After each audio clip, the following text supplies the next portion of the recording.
If you've accidentally washed your AirPods, act quickly by removing them from the washer and your clothing immediately. Do not attempt to power them on until they are completely dry, as water damage can cause permanent harm. While AirPods Pro and third generation models offer some water resistance, they are not waterproof and can be damaged by washing even once.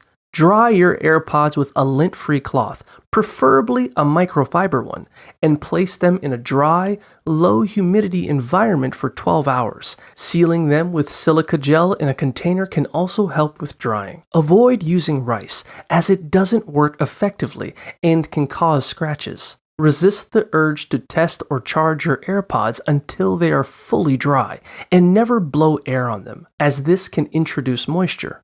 If they still don't work after drying, contact Apple for potential replacement, keeping in mind that water damage isn't covered by the standard warranty, but is included under AppleCare Plus, which requires a service fee. Make sure to have your AirPod serial number handy for the replacement process.